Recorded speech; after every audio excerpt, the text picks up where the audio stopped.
சுமை சுமந்து சோர்ந்திருப்பவர்களே, எல்லோரும் என்னிடம் வாருங்கள், நான் உங்களுக்கு இளைப்பாறுதல் தருவேன் என்று சொன்ன ஆண்டவர் இதோ நற்கருணையின் வழியாக இந்த திருப்பீடத்தில் நமக்காக எழுந்தருளி வந்திருக்கின்றார்.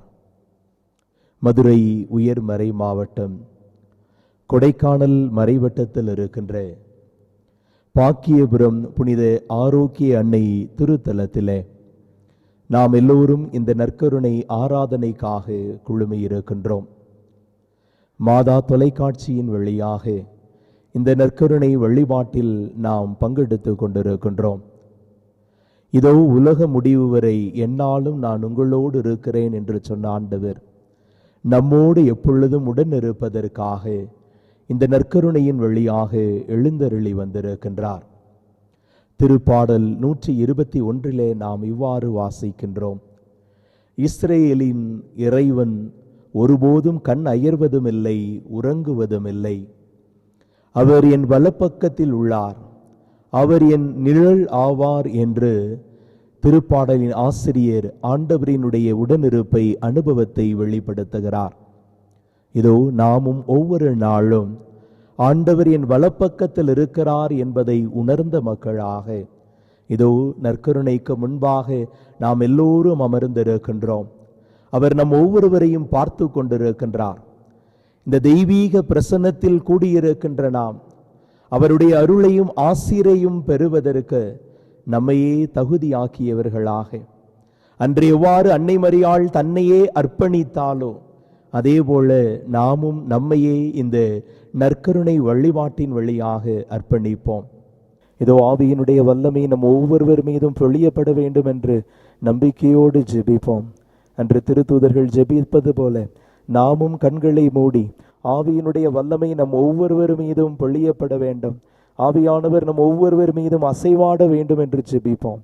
தாயும் தந்தையுமான இறைவா, உம்மை போற்றுகிறோம், புகழுகிறோம், உமக்கு நன்றி செலுத்துகிறோம். ஆண்டவரே, இதோ இந்த தெய்வீக பிரசன்னத்தில் தன்னையே இணைத்து கொண்டிருக்கின்ற இந்த மாதா தொலைக்காட்சியின் வழியாக தங்களை இணைத்து கொண்டிருக்கிற ஒவ்வொரு மக்களையும் நீர் ஆசீர்வதிப்பீராக. இதோ நம்பிக்கையோடு தங்களுடைய ஜபங்களை உம்முடைய திருப்பாதத்தில் வைத்துக் கொண்டிருக்கிறார்கள். ஆண்டவரே, அவர்கள் ஒவ்வொருவர் மீதும் ஆவியினுடைய வல்லமையை நிறைவாக பொழிந்தருள்வீராக.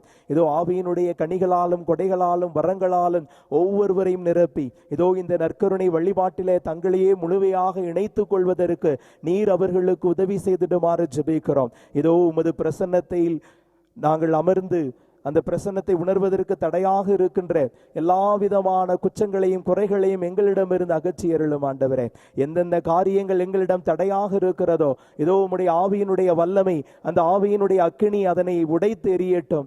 இதோ எங்கள் ஒவ்வொருவருக்குள்ளும் உமது ஆவியினுடைய வல்லமை செயலாற்றட்டும். ஆண்டவரே, உச்சம் தலைமுதல் உள்ளம் கால்வரை உம்முடைய ஆவியினுடைய வல்லமையால் நாங்கள் ஒவ்வொருவரும் நிரப்பப்பட்டு நிறை ஆசீரை இதோ இந்த 1 மணி நேரம் நாங்கள் தியானிக்க போகின்ற ஒவ்வொரு காரியங்களையும் நாங்கள் செயல்படுத்தி எங்களுடைய வாழ்வை நீர் வளமாக்க வேண்டுமாய் இந்த வேளையிலே நம்பிக்கையோடு எங்களுடைய ஜெபங்களை ஏறெடுக்கின்றோம். எங்கள் ஜெபம் கேளும் நல்ல ஆண்டவரே, ஆமீன்.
அன்பு நிறைந்தவர்களே, ஆவியினுடைய வல்லமையால் நாம் ஒவ்வொருவரும் நிரப்பப்பட்டிருக்கின்றோம். ஆவியானவர் நம் ஒவ்வொருவர் மீதும் அசைவாடி இருக்கிறார். அதற்காக இறைவனுக்கு நன்றி சொல்லுவோம். இதோ இந்த வேளையில் நம் முன்னே வீற்றிருக்கின்ற நற்கருணை ஆண்டவரோடு நம்மையே இணைத்துக் கொள்வோம். நம்மை இணைப்பதற்கு தடையாக இருக்கின்ற எல்லா குற்றங்களையும் குறைகளையும் நினைத்து பார்த்து இறைவனிடத்தில் மன்னிப்பு கேட்போம். நாம் கடவுளின் பிரசன்னத்திற்குள் நம்மை இணைப்பதற்கு தடையாக இருப்பது நம்முடைய பாவம். ஆம், எத்தனையோ முறை அறிந்தும் அறியாமலும் கடவுளுக்கு எதிராக, பிறருக்கு எதிராக, நமக்கு எதிராக பாவங்கள் செய்திருக்கின்றோம். ஆனால் இன்றைய உலகத்தில் இருக்கின்ற அவல நிலை என்ன என்று பார்த்தோம் என்று சொன்னால், நாம் செய்வது தவறு என்கின்ற நிலையை உணராமல் இருப்பது தான். அதைத்தான் மறைந்த முன்னாள் திருத்தந்தை புனித 2ஆம் ஜான் பால் மிக தெளிவாக நமக்கு சொல்லுகின்றார். இந்த 21ஆம் நூற்றாண்டினுடைய அவல நிலை என்ன தெரியுமா? தாங்கள் செய்வது பாவம் என்று உணராத மனநிலைதான் அந்த அவல நிலை என்று வெளிப்படுத்துகிறார். நாமும் நம்முடைய வாழ்க்கையில் பல்வேறு தருணங்களில் தவறு செய்கிறோம். ஆனால் நாம் செய்கின்ற எல்லா தவறுகளையும் நியாயப்படுத்திக் கொள்கிறோம். நான் அதற்காக செய்தேன், இதற்காக செய்தேன், அப்படி இருந்தால் நான் செய்திருக்க மாட்டேன் என்று பல நேரங்களில் நாம் செய்த தவறுகளை எல்லாம் நியாயப்படுத்திக் கொள்ளுகிறோம். எப்படி இந்த உலகத்தை மாற்றிவிட்டோம் என்று சொன்னால், தவறு செய்தவன் தலை நிமிர்ந்து நடக்கின்றான், நேர்மையாக இருப்பவன் தலை குனிந்து நடக்கின்றான். இப்படிப்பட்ட ஒரு மாற்று உலகத்திற்குள் நாம் நுழைந்து விட்டோம். அந்த குற்றம், அந்த குறைகள், அந்த பாவங்கள் கடவுளிடமிருந்து நம்மை பிரித்து கொண்டிருக்கிறது என்பதை ஒருபோதும் நாம் உணர்வதில்லை. இதோ இந்த வேளையிலே நாமும் பல நேரங்களில் அறிந்தும் அறியாமலும், தெரிந்தும் தெரியாமலும் பல்வேறு தவறுகளை செய்திருக்கிறோம். அதற்காக இறைவனிடத்தில் மன்னிப்பு கேட்போம். ஆண்டவரே என்னை மன்னியும், ஆண்டவரே என்னை மன்னியும் என்று சொல்லி நாம் ஆண்டவரிடத்திலே கெஞ்சி கேட்போம். அன்று பார்வையற்ற பர்த்திமேயு ஆண்டவரின் பின்னால் ஓடி வந்து, தாவீதின் மகனே எனக்கு இரங்கும், தாவீதின் மகனே எனக்கு இரங்கும் என்று சொல்லி அவன் கத்திய பொழுது ஆண்டவர் அந்த இடத்தில் நின்று அவனுடைய குற்றம் குறைகளை மன்னித்து அவனுக்கு நல்ல உடல் உள்ள சுகத்தை கொடுத்தார். ஆக நாமும் எப்பொழுது ஆண்டவரிடத்திலே திரும்பி வருகின்றோமோ அப்பொழுது ஆண்டவர் நிச்சயமாக நம்மையும் ஏற்றுக்கொள்வார். எனவே இந்த வேளையிலே, ஆண்டவரே, நான் உமக்கு எதிராக, உம் சாயலாக படைத்த பிறருக்கு எதிராக, எனக்கு எதிராக நான் பாவங்கள் செய்திருக்கிறேன். என் பாவங்களை மன்னியும் இயேசுவே. இயேசுவே, என் தெய்வமே, என் மேல் மனமிரங்கும். நான் பாவம் செய்தேன், உம்மை நோகச் செய்தேன் என்று சொல்லி ஆண்டவரிடத்திலே ஒப்பு கொடுத்து இதோ இந்த மன்னிப்பு பாடலை பாடி இறைவனிடத்திலே மன்னிப்பை வேண்டுவோம்.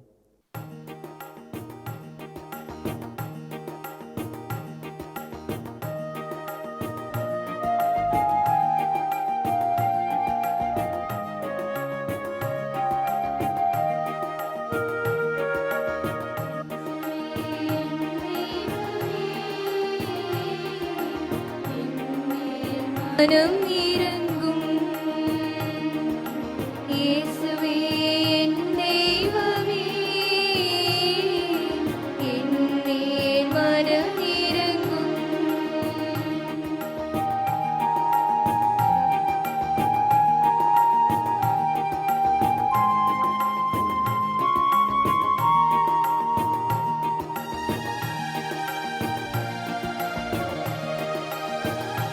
நான் பாவம்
கடவுள் நம் ஒவ்வொருவருடைய பாவங்களையும் மன்னித்து நம்மை தகுதிப்படுத்தி இருக்கின்றார். அவருடைய அருளை பெறுவதற்கு, அவருடைய ஆசீரை பெறுவதற்கு நம் ஒவ்வொருவரையும் பக்குவப்படுத்தி இருக்கிறார். நம் ஒவ்வொருவரையும் அன்பு மகனாக மகளாக அவர் ஏற்றிருக்கின்றார். அதற்காக இறைவனுக்கு இந்த வேளையிலே நன்றி சொல்லுவோம். ஆம், ஆண்டவரிடம் அருளை பெற்ற பொழுதெல்லாம், ஆண்டவரிடமிருந்து ஆசீரை பெற்ற பொழுதெல்லாம், நன்மைகளையெல்லாம் ஆண்டவரிடமிருந்து பெற்ற பொழுதெல்லாம் நம்முடைய முன்னோர்கள் ஆண்டவரை புகழ்ந்து பாடியிருக்கின்றார்கள். விடுதலை பயண நூல் 15வது அதிகாரத்திலே நாம் பார்க்கின்றோம். மோசே இஸ்ரேல் மக்களோடு செங்கடலை கடந்தவுடனேயே அந்த இஸ்ரேல் மக்களோடு இணைந்து ஆண்டவரை நோக்கி வாழ்த்தி பாடுகிறார். அவருடைய சகோதரி மிரியாமும் இணைந்து ஆண்டவரை வாழ்த்தி பாடுவதை அந்த விடுதலை பயண நூல் நமக்கு பதிவு செய்கிறது.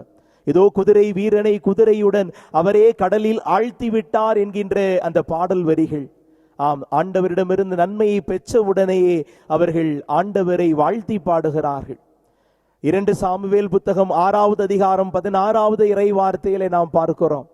எருசலேமிற்குள் ஆண்டவரினுடைய உடன்படிக்கை பேழை நுழைந்த உடனேயே தாவீது தான் அரசன் என்பதையும் துறந்து ஆண்டவரின் திருமுன்பாக நடனமாடி ஆண்டவரை வாழ்த்தி போற்றுவதை நாம் பார்க்கின்றோம். இதோ இந்த வேளையில ஆண்டவர் நம் ஒவ்வொருவனுடைய பாவங்களையும் குற்றம் குறைகளையும் மன்னித்திருக்கிறார். நம் ஒவ்வொருவரையும் அவருடைய அருளை பெறுவதற்கு தகுதிப்படுத்தி இருக்கிறார். எனவே அந்த உற்சாகத்தோடு திருப்பாடல் ஆசிரியரோடு இணைந்து திருப்பாடல் ஆசிரியர் 34வது அதிகாரத்திலே இதோ ஆண்டவரை நான் வாழ்த்தி பாடுகிறேன், நான் அவரை புகழ்ந்து பாடுகிறேன் என்று சொல்கின்றார். எனவே நாமும் அவரோடு இணைந்து ஆராதிப்பேன், நான் ஆராதிப்பேன் என்ற அந்த பாடலை ஆண்டவரை வாழ்த்தி இந்த வேளையிலே பாடகர் குழுவினரோடு இணைந்து பாடுவோம்.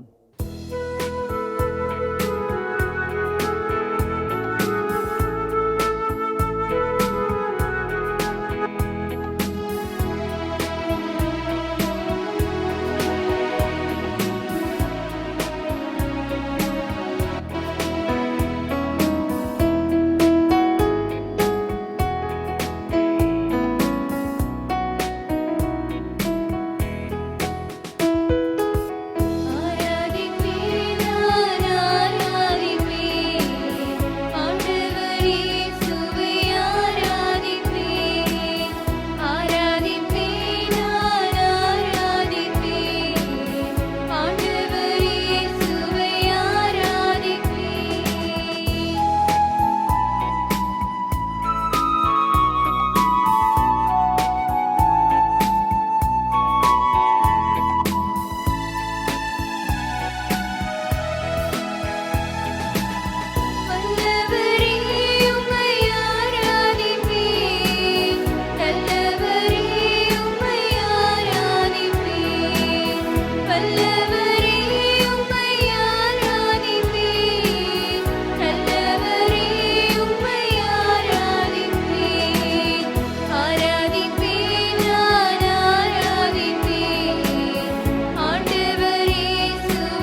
ஆண்டவர் உங்களோடு இருப்பாராக.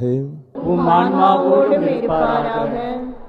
மத்தேயு எழுதிய தூய நற்செய்தியிலிருந்து வாசகம்.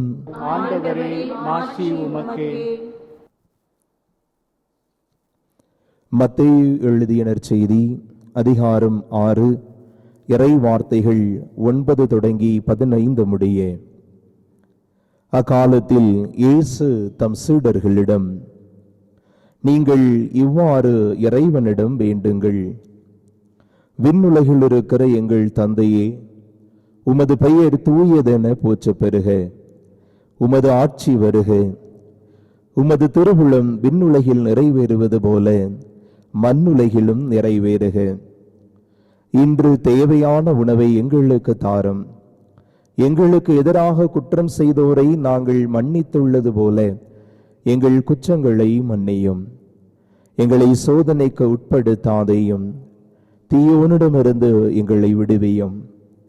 ஆட்சியும் வல்லமையும் மாட்சியும் என்றென்றும் உமக்கே. ஆமேன். மற்ற மனிதர் செய்யும் குற்றங்களை நீங்கள் மன்னிப்பீர்களானால் உங்கள் விண்ணக தந்தையும் உங்களை மன்னிப்பார். மற்ற மனிதரை நீங்கள் மன்னிக்காவிடில் உங்கள் தந்தையும் உங்கள் குற்றங்களை மன்னிக்க மாட்டார். ஆண்டவரின் அருள் வாக்கு. கிறிஸ்துவே உமக்கு புகழ். மன்னியுங்கள், மன்னிப்பு பெறுவீர்கள். இயேசுவில் அன்பு நிறைந்த சகோதரிகளே, சகோதரர்களே, 2017ஆம் ஆண்டு திருச்சியிலிருந்து மதுரைக்கு நான் பேருந்தில் வந்து கொண்டிருந்தேன். அப்பொழுது நடத்துனர் பேருந்து சீட்டுகளை எல்லாம் வாங்கி கொண்டிருந்தார். அப்பொழுது ஒரு முதியவர் தனது காலை வெளிப்பக்கமாக அந்த பேருந்திலே நீட்டி கொண்டிருந்தார். அந்த நடத்துனர் தெரியாமல் தடுக்கி விழுகின்றார். இருவருக்கும் இடையே பயங்கரமான வாக்குவாதம். முதியவர் என்று பார்க்காமல் அந்த நடத்துனர் அவரை மிகவும் தரைக்குறவாக பேசுகிறார். அதே போல அந்த முதியவரும் விட்ட பாடில்லை. நான் என்ன தவறு செய்தேன் என்று இருவரும் சண்டை பிடித்துக் கொள்ளுகிறார்கள். அங்கே பயங்கரமான சலசலப்பு ஏற்படுகிறது. ஒருவருக்கொருவர் அடித்துக் கொள்ளுகிறார்கள். இறுதியில் அந்த முதியவரினுடைய மண்டையை அந்த நடத்துனர் உடைத்து விடுகின்றார். ஒரு சாதாரண நிகழ்வு. இருவர் மன்னிப்பு கேட்டிருந்தார்கள் என்று சொன்னால், தெரியாம நான் செஞ்சிட்டேன்ப்பா, தெரியாம காலை நீட்டிட்டேன், என்னை மன்னிச்சிருன்னு அவங்க சொல்லியிருந்திருக்கலாம். ஆனால் இருவருமே தன்னுடைய நிலையிலிருந்து இறங்கி வருவதற்கு தயாராக இல்லை. இந்த சமூகமும் அப்படித்தான் இருக்கின்றது. இன்று நாம் யாரும் மன்னிப்பு கேட்பதற்கும் தயாராக இல்லை, மன்னிப்பதற்கும் தயாராக இல்லை. இன்று நாம் வாசித்த நற்செய்தி வாசகம் நம் ஒவ்வொருவரையும் மன்னிக்க அழைப்பு விடுக்கின்றது, மன்னிப்பு கேட்க அழைப்பு விடுக்கின்றது. காரணம், நம்முடைய கடவுள் மன்னிப்பின் கடவுள். பழைய ஏற்பாடும் சரி, புதிய ஏற்பாட்டும் சரி, அவர் எந்த அளவிற்கு மனிதரை அவனுடைய இயல்பிலிருந்து ஏற்றுக்கொள்ளுகிறார். அவன் இயலாமையில் செய்தாலும் கூட தந்தையாகி இறைவன் அவரை மன்னித்து ஏற்றுக்கொள்வதை நாம் வாசிக்கின்றோம். பழைய ஏற்பாட்டிலே எண்ணிக்கை புத்தகம் 14வது அதிகாரம் 18வது இறை வார்த்தை கடவுளை பற்றி சொல்லுகின்ற பொழுது, குற்றங்களையும் குறைகளையும் அளவின்றி மன்னிப்பவர் நம் ஆண்டவர் என்று அது அடையாளப்படுத்துகிறது. அது உண்மைதான். ஆதாம் தவறு செய்தான். அவன் தவறு செய்த போதிலும் ஆண்டவர் அவனை ஏதேன் தோட்டத்திற்கு தேடி வருகின்ற நிகழ்வைத்தான் தொடக்க நூல் 3வது அதிகாரம் நமக்கு வெளிப்படுத்துகிறது. இஸ்ரேல் மக்கள் தவறு செய்கிறார்கள். தன்னுடைய நிலையை அவர்கள் மறந்து போகிறார்கள். ஆனாலும் ஆண்டவர் விடுதலை பயண நூல் 3வது அதிகாரத்திலே மோசேயின் வழியாக அந்த மக்களை தேடி வருகின்றார். பாலும் தேனும் பொழியும் கானான் தேசத்திற்கு ஆண்டவர் அவர்களை அழைத்து செல்கிறார். இருந்தாலும் வழியில் தங்களுடைய நிலையை மாற்றிக்கொள்ளுகிறார்கள். இந்த பொற்கன்றுதான் எங்களை வழிநடத்தி வந்தது என்று சொல்லி உண்மையான கடவுளை விட்டுவிட்டு அவர் பொற்கன்றை வழிபட ஆரம்பித்தார்கள். அந்த நிலையிலும் ஆண்டவர் அவர்களை மன்னித்து யோசுவா வழியாக அவர்களை கானான் தேசத்திற்கு அழைத்து செல்கிறார். அப்படியே தொடர்ந்து மக்கள் எப்பொழுதெல்லாம் தவறு செய்கிறார்களோ அப்பொழுதெல்லாம் இறைவாக்கினர்கள் வழியாக ஆண்டவர் அவர்களை தேடி வருகின்றார். புதிய ஏற்பாட்டிலே ஆண்டவர் இயேசு கிறிஸ்துவும் தான் மன்னிக்கின்ற இறைவன் என்பதை வெளிப்படுத்துகின்றார். அவருடைய ஒவ்வொரு போதனையிலும் மன்னிப்பை முக்கியத்துவப்படுத்துகிறார். மாற்கு நற்செய்தி 11வது அதிகாரம் 24, 25 இறை வார்த்தைகளை நாம் வாசிக்கின்ற பொழுது, இதோ நீங்கள் ஆண்டவரின் திருமுன்பாக கூடி வருகின்ற பொழுது யார் மீதாவது நீங்கள் மனத்தாங்கள் வைத்திருந்தீர்கள் என்று சொன்னால் அவர்களுடைய குற்றங்குறைகளை மன்னித்து விடுங்கள் என்று ஆண்டவர் அழைப்பு விடுக்கின்றார். தான் சிலுவையில் தொங்கிக் கொண்டிருந்த பொழுதும் கூட அந்த நேரத்திலும் ஆண்டவரே அவர்கள் அறியாமல் செய்கிறார்கள், அவர்களுடைய குற்றங்களை மன்னியும் என்று சொல்லி ஆண்டவர் கற்றுக் கொடுப்பதை நாம் பார்க்கின்றோம். ஆக மன்னிக்கின்ற இறைவனை நாம் கடவுளாக பெற்றிருக்கின்றோம். ஆக கடவுளின் இயல்பை பெற்ற நாமும், கடவுளின் சாயலாக படைக்கப்பட்ட நாமும் மன்னிக்க அழைக்கப்படுகின்றோம். ஆனால் பல நேரங்களில் மனிதர்களாகிய நாம் மன்னிப்பதற்கும் தயாராக இல்லை, மன்னிப்பு கேட்பதற்கும் தயாராக இல்லை. காரணம் என்ன என்று நாம் யோசித்து பார்த்தோம் என்று சொன்னால், ஏன் நாம் மன்னிப்பதில்லை? முதலாவதாக யாரையும் ஏற்றுக்கொள்வதற்கு தயாராக இல்லை. அவன் தவறு செய்து விட்டான், அவ்வளவுதான். அவன் ஏன் தவறு செய்தான், எதற்காக தவறு செய்தான் என்கின்ற அவனுடைய சூழலை எல்லாம் பார்ப்பதில்லை. ஒரு தாய் தனது குழந்தை தவறு செய்கின்ற பொழுது முதலிலே கண்டிக்கின்றார், பிறகு ஏன் தவறு செய்தது என்பதை நினைத்து பார்த்து அந்த குழந்தையை அவள் ஏற்றுக்கொள்கின்றார். ஆக பல நேரங்களில் நாம் அத்தகைய மனநிலையை விட்டுவிட்டு அவன் தவறு செய்ததை மட்டுமே பார்த்து கொண்டிருக்கின்றோம். அதனால் நம்மால் மன்னிக்க முடியாத ஒரு நிலை ஏற்படுகின்றது. இரண்டாவதாக, நாம் ஏன் பிறரை மன்னிப்பது இல்லை என்று சொன்னால் நம்முடைய ஆணவம். நான் ஏன் அவனை மன்னிக்க வேண்டும், அவன் தவறு செய்து விட்டான், அவ்வளவுதான். ஒருபொழுதும் நம்முடைய நிலையிலிருந்து நாம் இறங்கி வருவதற்கு தயாராக இல்லை. நான் படித்தவன், நான் அனைத்தும் அறிந்தவன் என்கின்ற ஒரு ஆணவ செருக்கு நம்மிடத்திலே குறைவின்றி காணப்படுகிறது. அதனால் தான் நாம் பிறரை மன்னிப்பதற்கு தயாராக இல்லை. ஒருவேளை ஒருவன் பிடிக்கவில்லை என்று சொன்னால் அவனையும் நாம் மன்னிப்பதற்கு தயாராக இல்லை. எனக்கு பிடிக்காத ஒருவன் தவறு செய்து விட்டான் என்று சொன்னால், ஒரு சிறிய தவறு செய்தால் கூட பிடிக்காதவன் என்று சொன்னால் நம்மால் ஒருபொழுதும் நம்முடைய நிலையிலிருந்து இறங்கி வந்து மன்னிப்பு கேட்க முடிவதில்லை.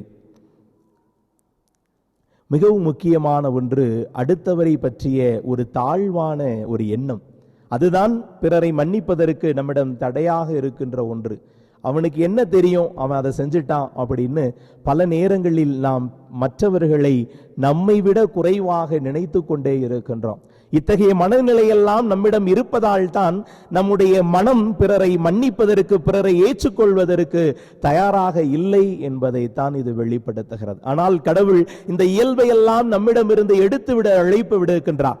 இன்று நாம் வாசிக்க கேட்ட அந்த நற்செய்தி வாசகம், மத்தேயு நற்செய்தி 6வது அதிகாரத்திலே கடவுள் கற்றுக் கொடுக்கின்றார். இயேசு தன்னுடைய சீடர்களுக்கு கற்றுக் கொடுக்கின்றார், நீங்கள் பிறருடைய குற்றங்களை மன்னிக்கின்ற பொழுதுதான் கடவுள் உங்களுடைய குற்றங்களையும் மன்னிப்பார் என்று கற்றுக் கொடுக்கின்றார். பேதுரு ஒருமுறை ஆண்டவரிடம் வரும் பொழுது, ஆண்டவரே நான் என்னுடைய சகோதரனை எத்தனை முறை மன்னிக்க வேண்டும் என்று கேட்கின்ற பொழுது ஆண்டவர் பேதுருவுக்கு கற்றுக் கொடுக்கிறார், அளவில்லாத எண்ணிக்கையில் நீ அவரை மன்னிக்க வேண்டும். எவன் ஒருவன் தன்னுடைய நிலையை உணர்ந்து கொள்ளுகிறானோ, தான் செய்தது தவறு என்று திரும்பி வருகிறானோ, அப்பொழுது நீ அவனை ஏற்றுக்கொள்ள வேண்டும்.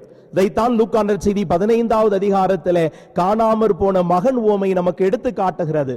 அந்த மகன் தவறு செய்கிறான். ஒரு கட்டத்தில் தான் செய்தது தவறு என்பதை உணர்ந்து, நான் திரும்பி என்னுடைய தந்தையிடம் செல்வேன், இதோ அப்பா நான் உமக்கு எதிராகவும் கடவுளுக்கு எதிராகவும் பாவம் செய்து விட்டேன் என்று நான் அறிக்கையிட போகிறேன் என்று சொல்லி அவன் திரும்பி வருகின்ற பொழுது அந்த தந்தை ஓடி வந்து அவனை அரவணைத்துக் கொள்கின்றார். இவனுக்கு கைக்கு மோதிரமும் காலுக்கு மிதியடியும் வழங்குங்கள் என்று சொல்லி உரிமை வாழ்வை மீண்டும் பரிசாக கொடுக்கின்றார். அதுதான் தந்தையாகிய இறைவன்.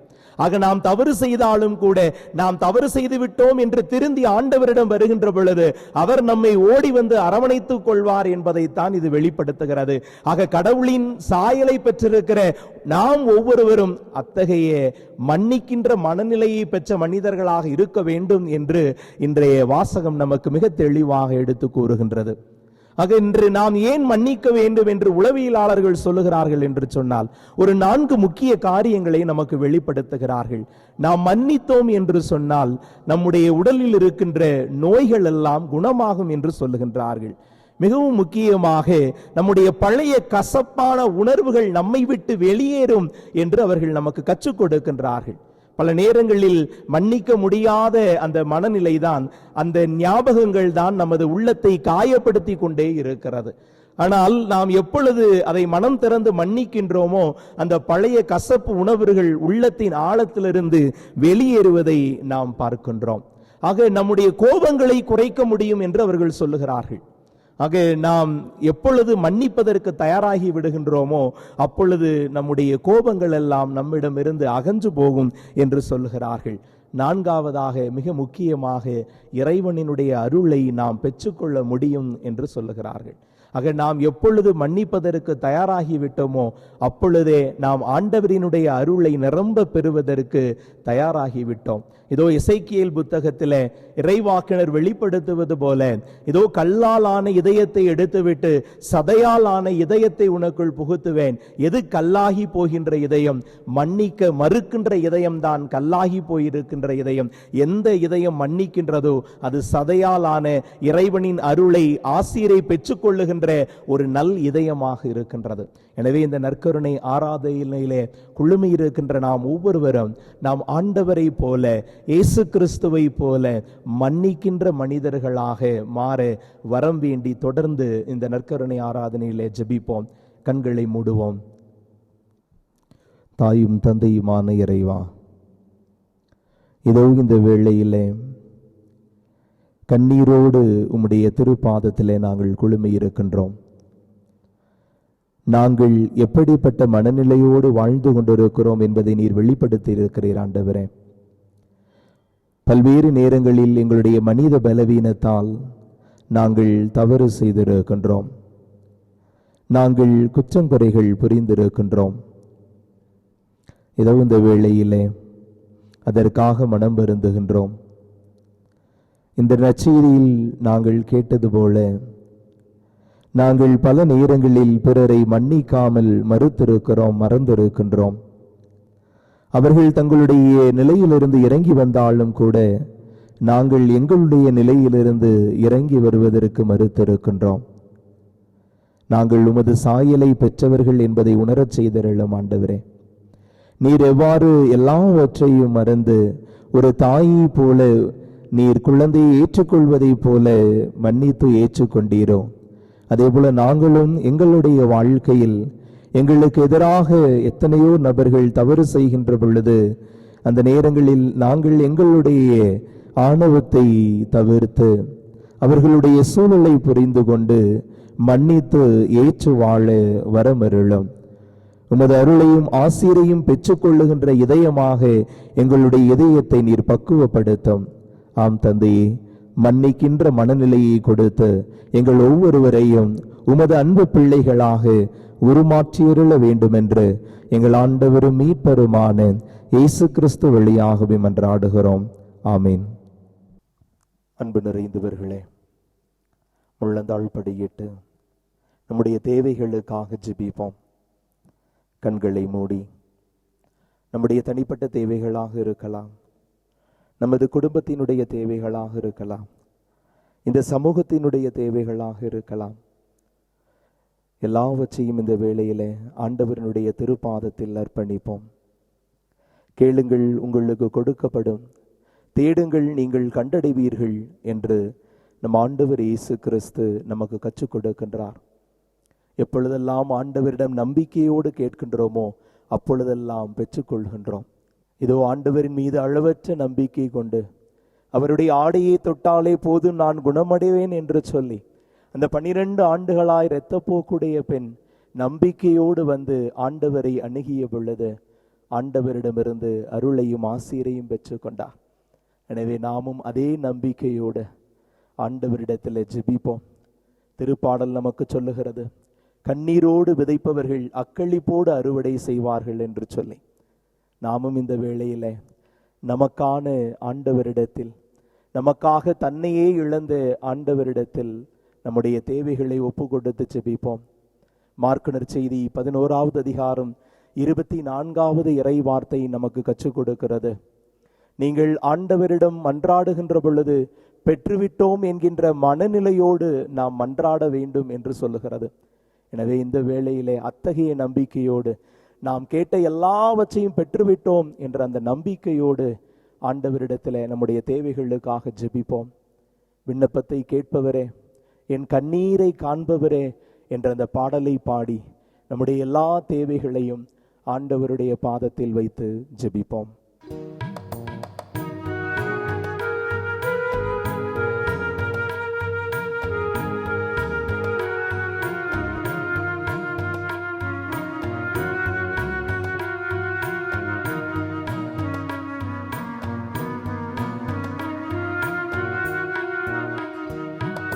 விண்ணப்பத்தை கேட்பவரே, என் கண்ணீரை காண்பவரே,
உங்கள் தந்தை இரக்கமுள்ளவராயிருப்பது போல நீங்களும் இரக்கமுள்ளவராயிருங்கள் என்று நம் ஆண்டவர் இயேசு கிறிஸ்து லூக்கானர் செய்தி 6வது அதிகாரத்தில் நமக்கு வெளிப்படுத்துகிறார். ஆக இரக்கமுள்ள தந்தை நம்மை மன்னித்து வழிநடத்தி கொண்டிருக்கிறார். நாமும் அதே மன்னிப்பு என்கின்ற மனநிலையில் பயணித்து அந்த இரக்கமுள்ள தந்தையை போல நாமும் நம்முடைய வாழ்வில் இரக்கமுள்ள மனிதர்களாக வாழ தொடர்ந்து ஜெபிப்போம். இதோ மாண்புயர் கீதம் பாடி இறைவனின் இரக்கத்தையும் மன்னிப்பையும் நிரம்ப பெற்றுக்கொள்வோம்.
மன்றாடுவோமாக.